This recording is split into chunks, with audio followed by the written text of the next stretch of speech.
Finally, I get a wonderful response, so thank you so much for this encouragement.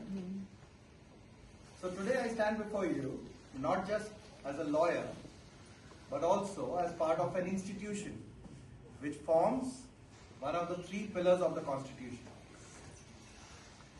And when I say that it forms part of three pillars of the Constitution, of course it is a privilege, but that privilege also comes with a duty. A duty to protect that very Constitution of which I form a part. Right. And the Constitution gives us certain fundamental rights. Right to equality, right to freedom. And these rights are not just some words to be put in a textbook.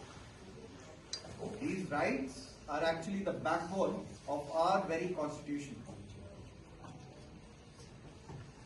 These rights tell me that whenever I enter a courtroom every morning, I'm not there just to fight a case, but I'm also there to protect the right of every citizen. But what happens in a situation where the Constitution itself is endangered? Well, history has given a very good answer to this. I'm sure many of you would be aware of the case of Keshavnand Bharti versus State of Kerala. So true. Now in that case, it was a time where the right to freedom of speech was being curtailed. It was a time where the government almost tried to overhaul the Constitution. And it was in that era where the court stood up, propelled by the arguments and the courage of the advocates, and said, you can amend the Constitution, but you cannot change its basic structure. Let me share with you some experience from earlier parts of my career. So it was a morning I was appearing in the Supreme Court, and I had 5 matters to argue that day. Now, I've been preparing for it for weeks, so I had a fair idea that 3 of them were very good cases. I definitely had a chance to win. And 2 of them, realistically speaking, not so great. So I appear, I begin with the first case, I enter the courtroom. And when I argue the case, and that is a case which I believe to be a strong case in my favor, to my shock, the judge dismisses my case. But I did not have the luxury to sit and process this emotion. I had to rush for the next case in another courtroom. And that was a case which I believed was a weak case. When I argued that case, to my surprise, the judge passed an order in my favor. But again, I did not have the luxury to process that emotion either, and I had to go to the next case. And that day, I learned something invaluable, that in life, as in law, you cannot be stuck to success or failure. Whether you win or you lose, you better get ready for the next case. So true.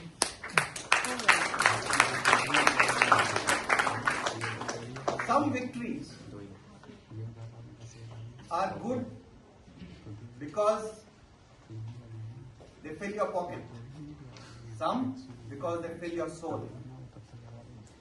And those victories which fill your soul are the victories that remain with you forever.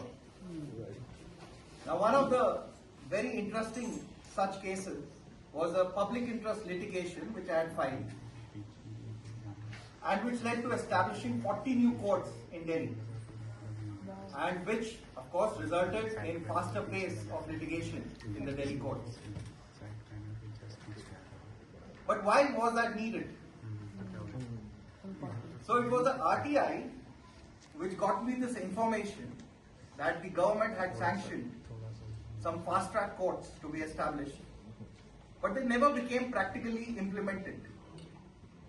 When I dug deeper, I understood that the reason why it never got implemented, because it was for a temporary appointment for about a year. So why would somebody leave a stable profession or job and get into something with so much of uncertainty. So in the PIL, or the public interest litigation, I demanded that these fast-track courts be made permanent. I got an order in my favor, and finally, 40 new courts were established. That's amazing. That's huge. There are some cases which may not have become famous, but they did help change lives. One of such case was very interesting. It was a case where a railway ticket counter employee, she approached me for filing an appeal against an order of a tribunal. Now, the tribunal had held that she was guilty of misusing a railway ticket for her personal gains. She had come with a husband and a son. And both of them said, "Sir, we are very poor people. How can we find a case against such a big institution like railways?" But when I went through the documents, I saw it otherwise. Documents clearly proved that she was innocent. So I said, "You may not believe in me, but believe in the institution of justice." So I filed that case. In appeal, I got an order in my favor. When I came out of the courtroom, I saw this lady who had tears in her eyes and a smile expressing gratitude. A very emotional moment. But it is cases like these which bring a change, which bring a belief in the life of people that they should have faith in our judicial system. And not only this, it is also a reminder to us advocates that why we do what we do.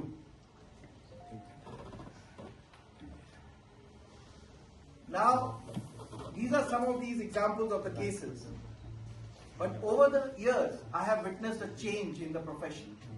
A change which has come with use of technology. I, at one point of time, could not have imagined that I could argue a matter in the Supreme Court of India sitting in a resort next to a sea beach or a mountain. At some point in time, I could not have imagined not carrying those bulky files to the court and instead just have one iPad in the hand. At one point of time, I could not have imagined that I just feed in some keywords in the computer and I get the perfect judgment for my case instead of spending days and days in the library doing research. Those things did become possible. And those things, technology, is further getting changed, further developing with the introduction of the artificial intelligence. But some things, technology, artificial intelligence cannot replace. And that is the human side of advocacy. The human spirit which says and which enables us to become the voice of people who cannot stand for themselves. To become a courage for those who are wronged by some authority. And these are the things that no matter how much advancement we have in technology in our profession, it can never be replaced by lawyers.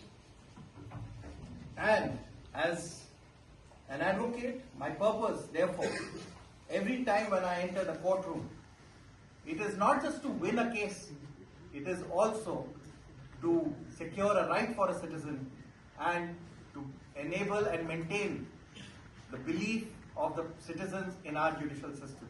And till the date, I continue to have the privilege of wearing the gown of an advocate. I'll continue to do my practice, not just of law, but also of faith, of resilience and service. Thank you so much.